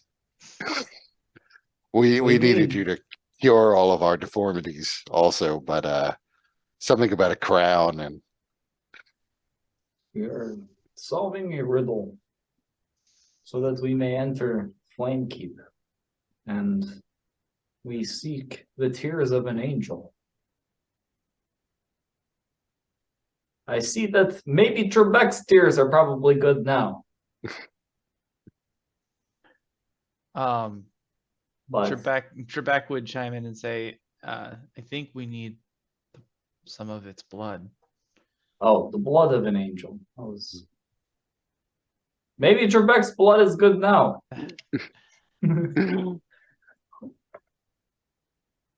But we I forget, why did we need the blood of an angel? Like the tears of an angel were to cure the deformities. Right. So So that's been done. specifically, the ritual called for the blood of an angel that's lost its heart. yeah, Well, that sounds like him. we are preparing ingredients for a ritual that will melt will at least stay the defenses around the Flamekeep or the cathedral. Yeah, I thought And we were looking for the blood. Didn't the blood somehow relate to this crown we were looking to find? Yeah, it's a part of the ritual for the crown, which is located at the scab. There are a So- lot of rituals in this game. So we need the blood to get to the crown, so we can get the crown to get to Flamekeep. This whole get to game the is just one cathedral. long fetch quest. Yep, The like cathedral, all that's- D&D, ultimately. All right. What We do you need to- have to contain my blood? What vessel is worthy enough to contain it? As Pegnog starts looking through like his sack of dirty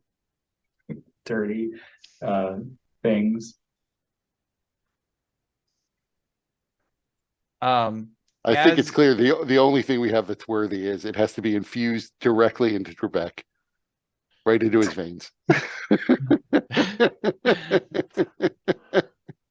Well, it's a palatal goes and retrieves a large skull, and breaks it in such a way that it becomes a bowl, like the top of the skull is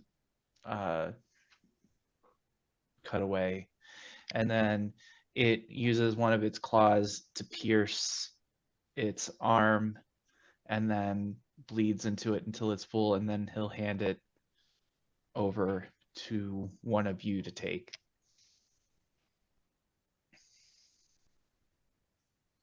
Pegnog will pick it up.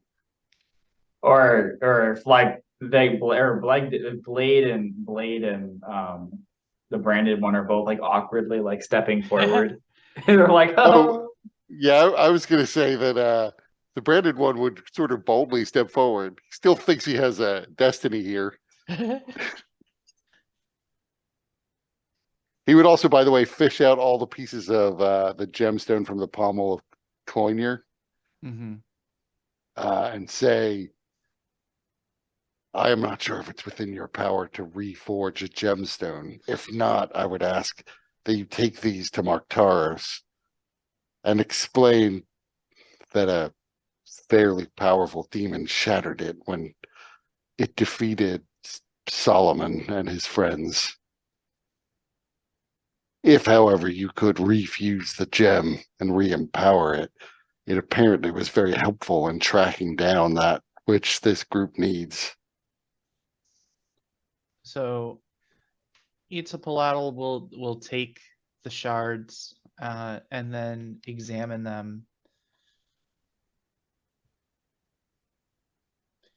This cannot be reformed into what it was, but it still has some power to it. I will bring this to Marktaros as you request.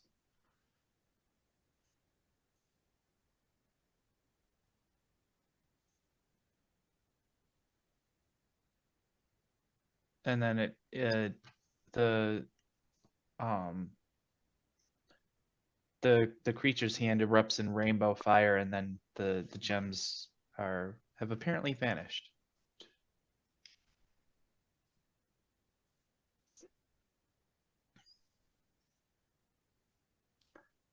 What more do you need? I think you've done quite enough for us. And we have much more to do, so we should leave. And that's where I think it's fine to end it. Subject to whatever Tony wants to add. Yeah. probably see if we could work out some sort of transportation. Um, That's I true. do. We certainly could try to milk this for more. Do you have any soul coins on you, sir? Just to try, folks. Right. Since Um, since you'll be moving soon, obviously you don't want to take all your crap with you. Do you have any treasure that we can take off your hands? I do want to say I'm really impressed with each of you, what you brought to the game today. So each of you gets a bonus action point for excellent role playing.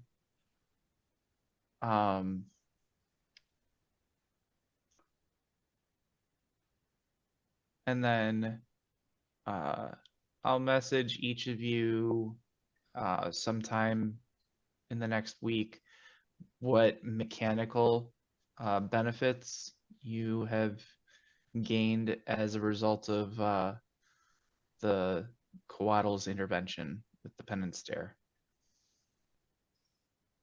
Oh, I forgot. I didn't want to interrupt Lux's story again, but one of the things that was sort of mentioned that I thought Lux was going to bring up is the fact that according to Solomon, like he's partially free and like free floating here in Fernia. And then another part of him is basically being devoured in this ritual. So I feel like Lux probably would want to do something about that.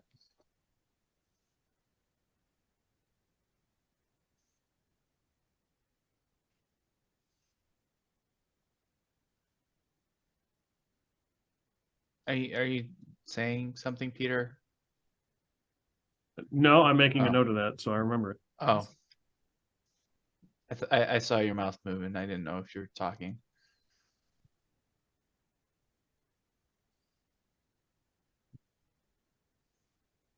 No, I didn't. I was unaware of that, like that technicality.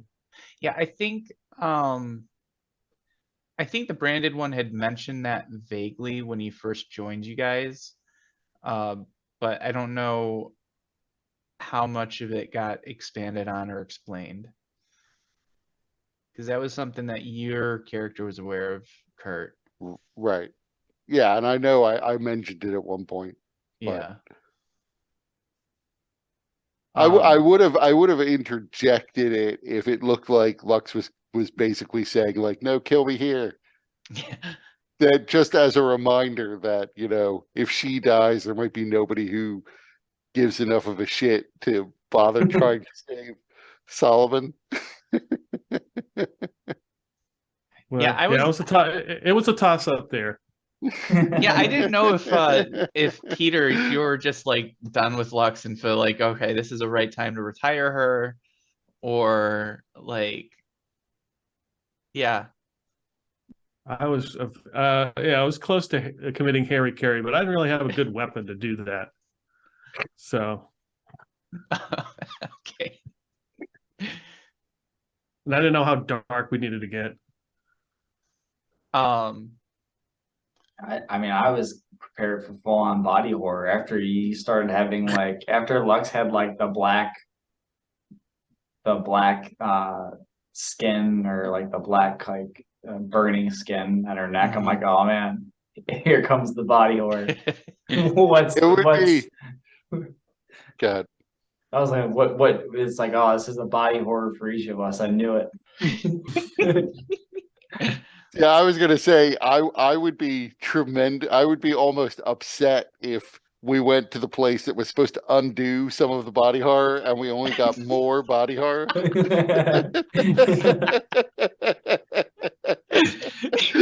mean, in a way, it would be sort of like perfect for Mike's game. It's like Charlie Brown in the football. Oh, I won't give you more body horror this time, guys. Oh, bother. Good grief. That's what yeah, good grief is Charlie Brown. Yeah, I didn't know where any of that was gonna go, but for at least for the issue or the scene with Lux, it felt right. But what I really liked about it was that each of you took it in such a different direction that really made it interesting to try and see, okay, how do we work through this? So I thought it was really cool because what's that? I said that's generally the $1 million question. Yeah. But what I had hoped was gonna happen, and I feel like you guys really did a great job of it, was each of your characters seems to have grown in some way, which was exactly what I was hoping for. So yeah, it was fun. It was a fun. It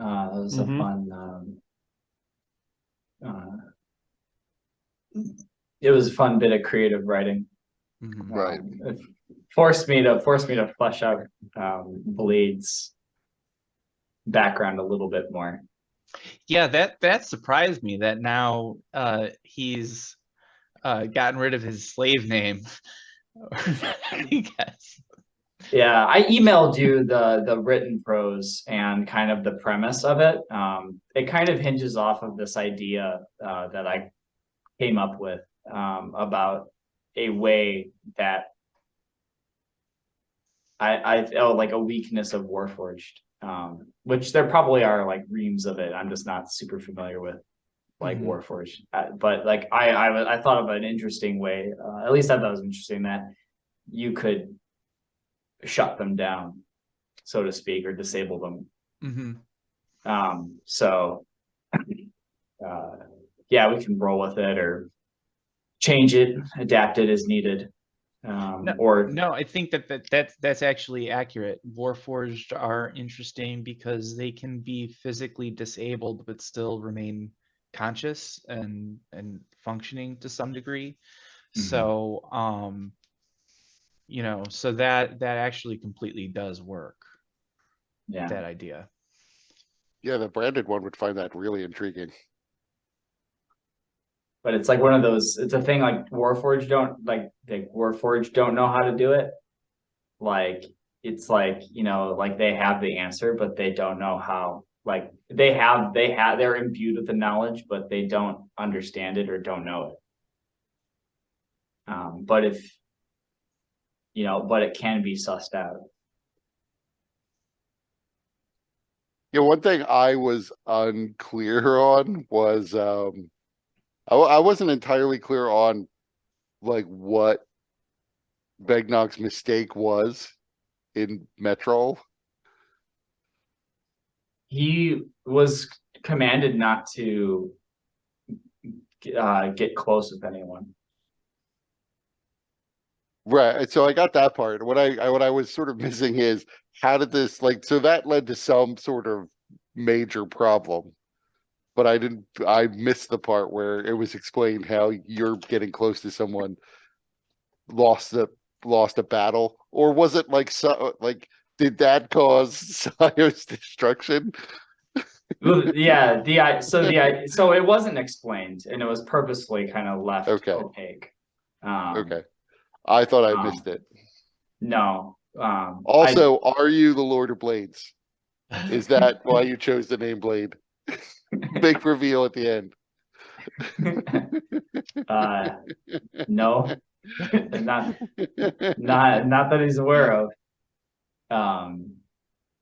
No, but he was commanded to not get close to anyone. And specifically, he was kept close to kind of centers of power so that he could be watched, because he has a weakness. And the way to suss out the weakness is to get extremely familiar with the subjects. And so he was looking for friendship, or he found on friendship and took pleasure in it and disobeyed the order and kind of exposed his weakness. And that is what that particular thing is what caused potentially what caused the events to cascade in Sire. Right. Yeah, So I in trying to put it together, my thinking was, what if like all Warforged have like what if this caused like the whole cataclysm that destroyed Sire, and secretly all Warforged have this ability, and it's just whenever a Warforged bangs.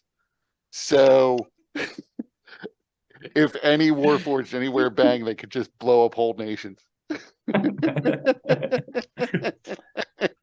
Hence the rule: don't get close to anybody. Yeah. Yeah, that could be. Yeah. The House of Canada just made like thousands and thousands of nuclear bombs and sent them out into the world. Pretty much. I was thinking more like each Warforged could, like, it's kind of like when you write a program, like if you were a sentient robot, you would understand your programming and what you were doing. You would know it very well, but you wouldn't know like if there are gaps in your programming, like they would just be missing. There's because it's an unobserved reality, but others could figure out those gaps. So if there is a secret for like, or if there is a way to like deactivate or cause like mass outages or like to control Warforged, it's through the gap in the programming, because they have no idea it exists, but it could be used to control them. But it's hard to figure out what the gap is. Yeah, so I really thought that was interesting because I like how you kept it vague, because it allows a lot of it allows me to kind of figure out how it works with what I have for, you know, the things that happened with Sire in terms of my own mental canon on the history. So the vagueness I thought was really cool, and I also thought it it was neat because the, you know, I was very much kind of like, I almost took it like, let's explore this further. What do you mean? Like, what were the specifics? But then I was like, no, the specifics don't really matter so much in this sense. It's more about what Vegnog feels about it. And then I also kind of went with that further because this was kind of, you had shown like there's this part of Vegnog that's kind of like cowardly and runs away. And I'm like, well, that fits perfectly with the way that you've been fighting with Vegnog. Yeah. You know, taking pot shots, letting everybody else kind of take. I mean, that's what rogues do. So it's not like Right. you're Yeah. suboptimal or you're not doing what you're supposed to be No, doing. yeah. But it played well into the role playing aspect of it. So Mhm. that seemed really cool to me. So I kind of grabbed onto that. What I liked about it was, I don't know why necessarily, because it wasn't like you spelled it out, but at least in my head, I started to consider this story where, what if there's this potential, not really even a problem. It actually might not be a bug. It might be a feature that Warforged are secretly these bombs. And what if it was like one guy in House Cannith knew it, set it up on purpose, made these sort of semi-rare circumstances where they'd be set off, but set it up so that he could set them off. And then that guy accidentally dies in like this explosion that Blade caused. So now nobody knows what triggers these Warforged to go off. So it's just a literal time bomb. Right. It's just, when will the circumstances happen to align that the next one happens? And then what happens to Warforged if people ever find out that this is Yeah. like there's this hidden bug or feature in them? Oh yeah. Yeah, Bad that's things. a whole campaign right there Mhm. to find it, and then there's like campaigns to come out of it in the aftermath. Mhm. Well, and I could easily idea. see like the Lord of Blades as I conceive him, essentially working this out. Like presumably he winds up knowing more about Warforged than anyone by the end. I could totally see him just deciding, oh yeah, suicide bombers. Especially since the Warforged seem resilient enough to be able to live in Mornland anyways. Right. Right, and that might be in part why, is that the sort of energy that pervades the Borderlands is trapped within them. So it's not really all that harmful to them. So yeah, I liked it. At least it gave me a lot of things to think about that I may wind up at some point incorporating into future games. Yeah. Speaking of which, apparently Keith Baker has announced a new Eberron source book coming out in the next month. Oh yeah. So I'm super excited about that. I Nice. hadn't seen that. Yeah. Is it like a rehash of the same material, or is it like No, focusing it's on a different like a particular aspect? so no, it's really kind of continuing to enhance the lore of Eberron. It's called Chronicles of Eberron. And it's just kind of expounding on a bunch of different things that haven't, my understanding of it, because it's kind of vague, the description, but expounding on a number of aspects that have not really received much attention in the other source books.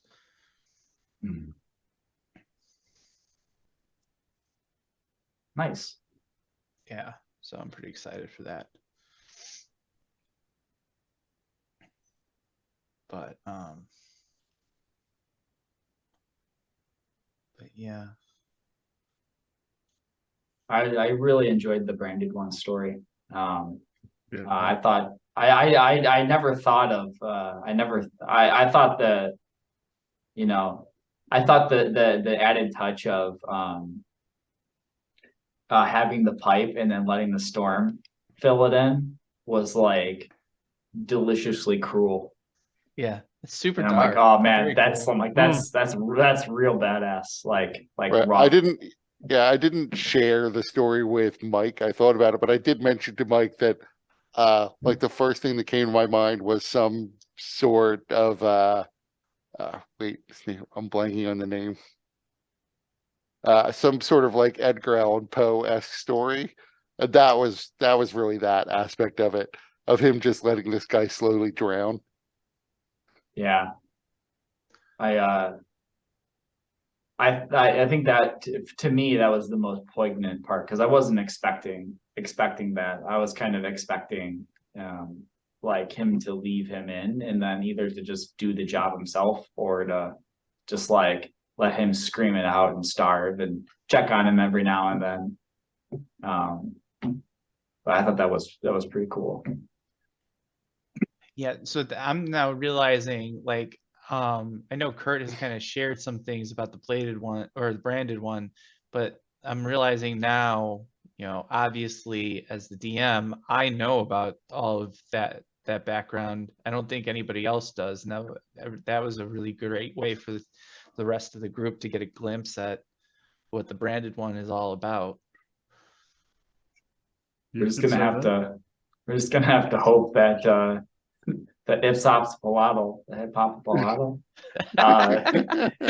actually does like the penance stare actually boils away all the darkness because otherwise, you know, I don't want to wake up and have Vegnog or Blade wouldn't rather wake up because he doesn't sleep and can't be magically put to sleep. But you know, having a ex or a serial killer in the midst is Well, news.